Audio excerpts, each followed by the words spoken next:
Where should we go? Marjorie Taylor Greene asked me to kick off the America First rally tour. The Villages, I said. Thank you all so much. I cannot tell you how much this means to me to have you here supporting Marjorie and I. I'm a marked man in Congress. I'm a canceled man in some corners of the internet. I might be a wanted man by the deep state, but I am a Florida man, and it is good to be home.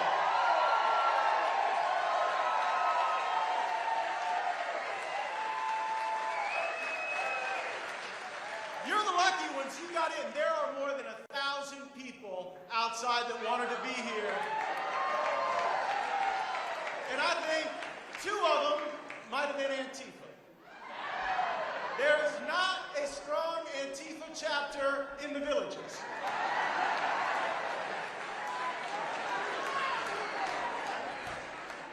I don't think any of the people on the Republican side running for president in 2024 could draw a crowd this big if their name wasn't Donald Trump. And so today, we send a strong message to the weak establishment in both parties. America First isn't going away, we're going on tour.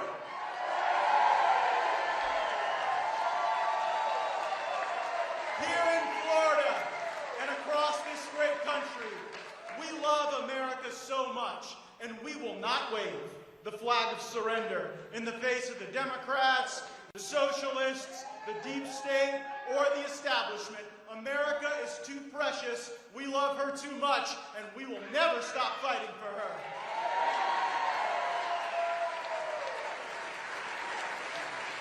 This is our first stop, but there will be many more, and America's greatest president and the undisputed leader of the Republican Party, Donald J. Trump, might join us on the field, or we might join him.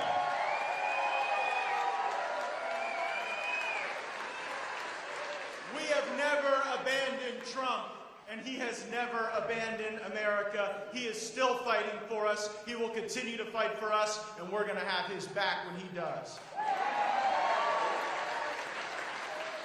The way forward is not a repackaged, regurgitated version of Paul Ryan's Better Way. And it's certainly not the Green New Deal and the socialist way. Our way, America First, will rule the day.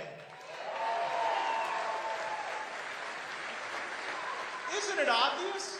It's our ideas, it's our patriotism and positive populism that fills the rallies from the prairies of Wyoming to the villages of Florida.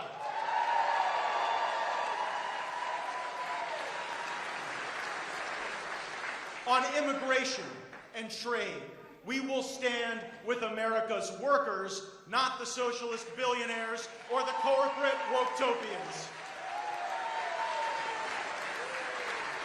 We will oppose the forever wars that send America's bravest patriots to faraway lands for unknowable gain, and we will stand with American families against the genderless, blue-haired woke-topians of the Chaz.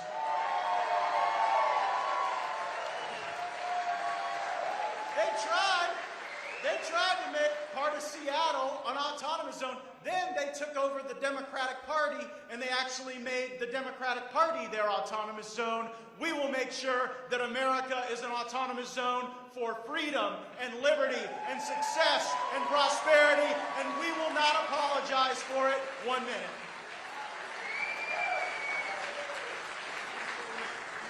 To my friend, Congresswoman Marjorie Taylor Greene, we know Georgia needs you. There's a lot going on in Georgia, but you should consider Florida your second home. You would make a great Florida woman.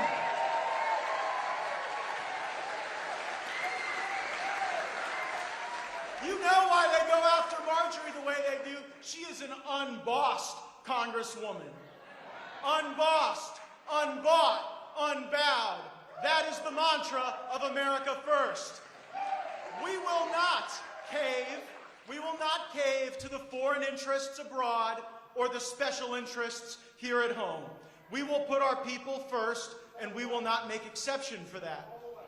And so, if you believe that America is a wonderful country, not an intractably racist country, if you believe that MAGA is patriotic, not deplorable, if you stand for the flag and kneel in prayer, if you want to build America up and not tear her down, then welcome, my fellow patriots. This is the movement for you.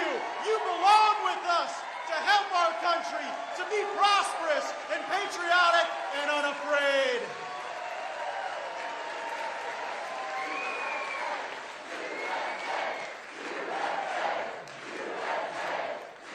So this tour is an invitation to our fellow patriots to join a positive populist movement. And we need our fellow patriots to join us because it is no longer just the red team against the blue team in politics. It's the establishment against the rest of us. And you know what? There's more of us than there are of them. They know it. That's why they're so afraid. That's why they hope that this movement dies. But we will never let her die because we will never let America die.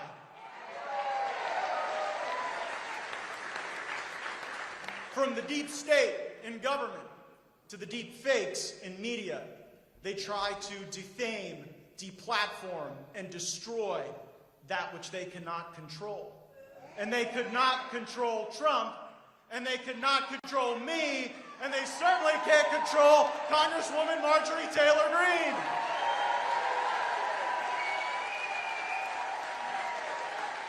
Big government, big media, big tech, they would all breathe a sigh of relief if Marjorie Taylor Greene and I were no longer in the Congress fighting for you. They lie about us because we tell the truth about them, and we are not going to stop. And we are not powerless in this fight. We are a powerful movement. You are powerful people. As President Trump reminds us, we are the elite now. And so let our beautiful, cherished Constitution be our guide. We have a right to speak freely and to assemble, and we better use it. The terms of service on Twitter should never be more important than the values that undergird the First Amendment of our Constitution. And we need more than just a legalistic definition of the First Amendment. We need a culture of free speech in America. Can you believe the Facebook Oversight Board took President Trump off of their platform? What does that say? They're afraid of the truth. YouTube. Thank goodness YouTube does not define the truth or falsity related to the coronavirus. I think they do, but we shouldn't let them. YouTube would have banned Galileo if they had the chance. But the internet hall monitors out in Silicon Valley, they can't cancel this rally or this movement or this tour or this congressman.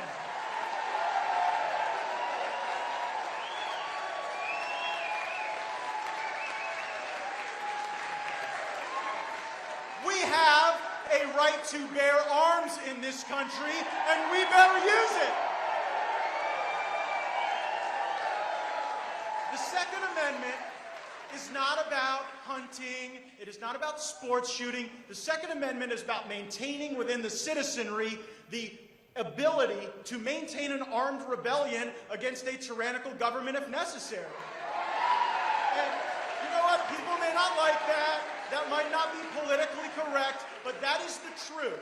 And oftentimes the truth is politically incorrect. We have a right to be free of unreasonable search and seizure, and we better protect it. For anyone who thinks that the deep state doesn't exist, if you have any of those friends that say, oh, if you think the deep state exists, you're a conspiracy theorist. Just look at what we've seen. An FBI lawyer changed evidence before a secret court to have the opportunity to surveil someone that they thought was close to President Trump so that they could exact their politics through the FBI. Former FBI disgraced director Jim Comey admitted under Congress that he leaked information for the purpose of getting a political investigation going. The former director of national intelligence, James Clapper, came before Congress and said, there is not mass collection of American data for surveillance. Turns out there was mass collection of American data for surveillance. Look at what they did to General Michael Flynn, a patriot for our country. Michael Flynn was going to reorganize the intelligence community and say that we had to stop just focusing on Russia and we needed to rise to the challenge to confront China, and they prosecuted him for it. The deep state is real. It is in places you wouldn't even think. The deep state is even at the post office. The United States Postal Service has an internet covert operations program. The post office. You know what? Deliver my mail on time and on budget before you spy on the social media proclivities and activities of our fellow Americans. I am proud to tell you that Marjorie Taylor Greene and I have introduced legislation to abolish the deep state internet covert operations program at the post office.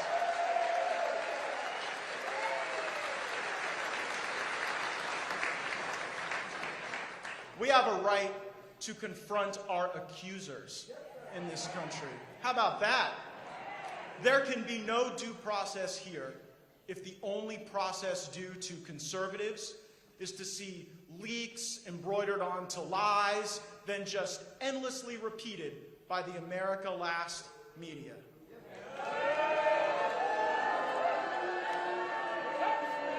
I hope you guys show the 1,000 people outside that wanted to be in here to hear this message.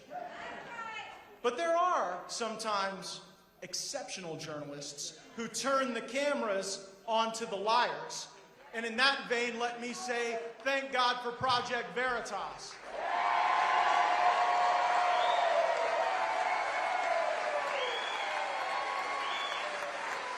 It's not often you get an admission on video. But a CNN director on video said the reason they were repeating these lies and propagandizing my life is because I'm effective.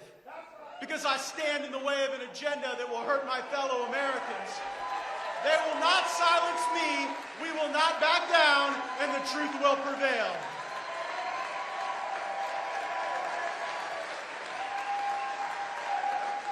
CNN is just the worst. I already know, so today is my birthday. And I already know how CNN's going to report it. Matt Gaetz has wild parties surrounded by beautiful women in the villages. So just get ready for it.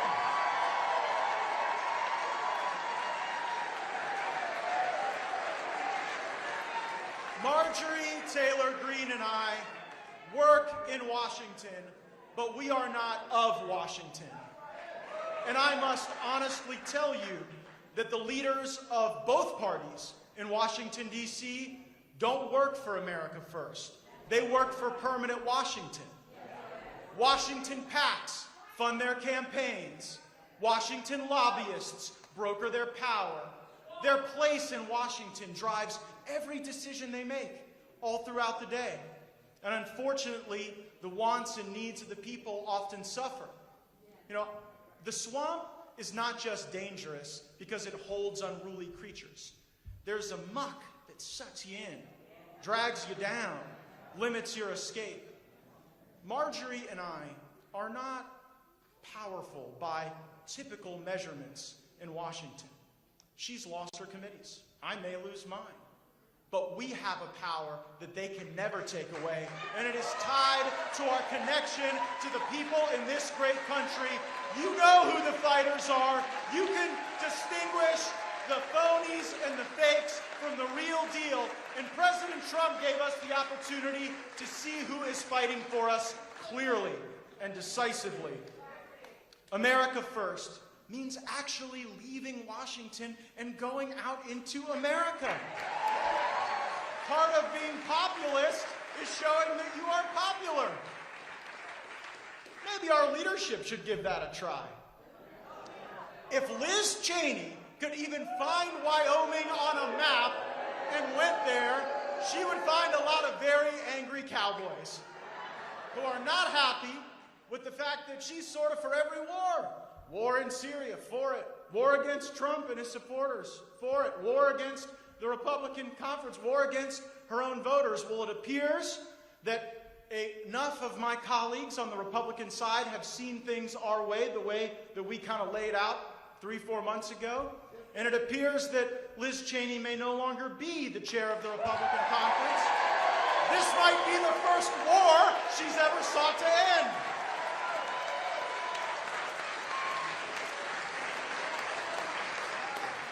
You know, the neoconservative war on the world might have been more tolerable if it wasn't also a war on the pocketbooks of so many Americans.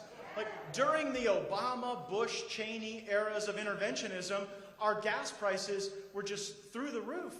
And during the Trump era of peace and prosperity and recognition for Israel and not starting new wars, actually, gas got a lot less expensive. So now, with a peace dividend, we have fewer of our bravest, most patriotic Americans coming home without arms and legs, and gas doesn't cost an arm and a leg in the Trump era. But you see now it's going up because of the bad decisions made by Joe Biden. We must put our citizens first. And speaking of citizens and citizenship, I don't think we should give citizenship to people who don't come to our country legally.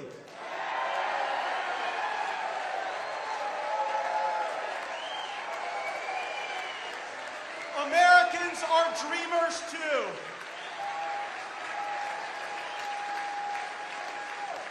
But the Biden immigration plan is no dream, it's more of a nightmare. And there's this political coalition on immigration that team up to screw over the American people. So on the left, it's all about political power. That's the whole reason they are for limitless legal, illegal immigration, whatever they got to do to get people across the border. There are folks who were remaining in Mexico for their asylum claims to be resolved. Keep in mind, less than 1% of these people actually have valid asylum claims. But they were staying in Mexico, and now Biden is getting them in Mexico and distributing them in the United States as if they're going to show up for some asylum hearing.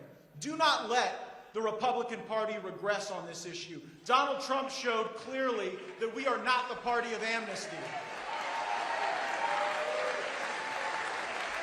And so why do Democrats need this? It's a political refill. When you look at the major cities controlled by Democrats, San Francisco, LA, Chicago, New York, Detroit, they're in ruin. And so what they have to do is they have to have a political refill of a new population because they have failed the voters who have trusted them the most, oftentimes for generations. Now, I guess you need new blood when the old blood is toxified with pollutants, spilling in the streets in violence, and pulsing with addiction.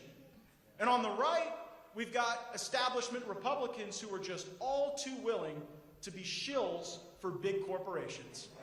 And we got too many big corporations that are just fine with illegal immigration. They sort of diminish their risk by using employee leasing companies, and that is a basis to keep wages down for the American people or legal immigrants who have come here according to our process. It's about money and it's about power, and we have to stand against it. But if we want our politics and our policies to get better, if we want our trade deals to get better, if we want our money to be sounder, if we want our borders to have integrity, then our elections must have integrity.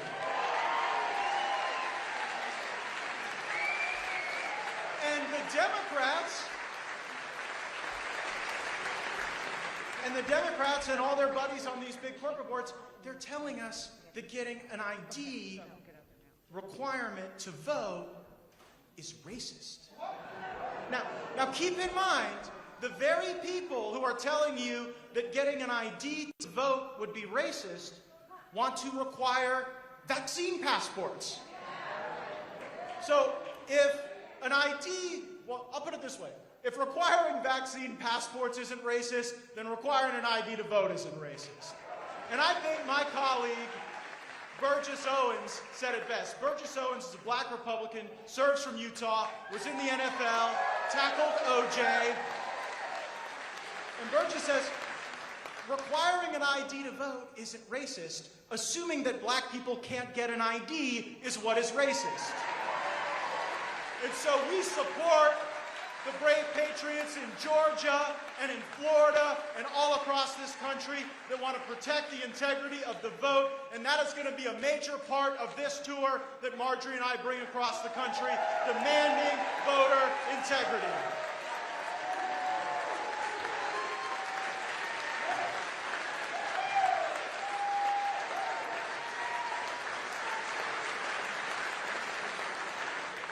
I do not diminish the challenge that is ahead. Democrats control some very powerful institutions. They control the presidency, the House, the Senate, and they're using that power to try to demoralize and at times even target their political enemies. But in America, patriotism always shines through when we demonstrate toughness and grit. In 1772, Sam Adams sent James Warren around the communities of Plymouth, and the goal was to try to excite the notion of independence in people and to get them engaged and thoughtful and proactive regarding the notion of a new great American nation. The patriotic spirit was always coming and going, and there were times it was more going than coming. And Warren reported back to Adams, all are dead, and we cannot raise the dead without a miracle. Speaking of the patriots and those that we needed to maintain a revolution. And Adams replied, never despair. Let that be the motto of you and me. All are not dead, and where there is but a spark of patriotism, we will rekindle it. My friends, that spark is a raging inferno here in Florida and across the great MAGA nation. This is not a movement for the timid or the tired. This is a movement about winning. Winning so much that we get tired of it. After all, isn't that what we were promised? God bless you. Thank you. Thanks for having my back. Thanks for fighting with us. Let's go get 'em.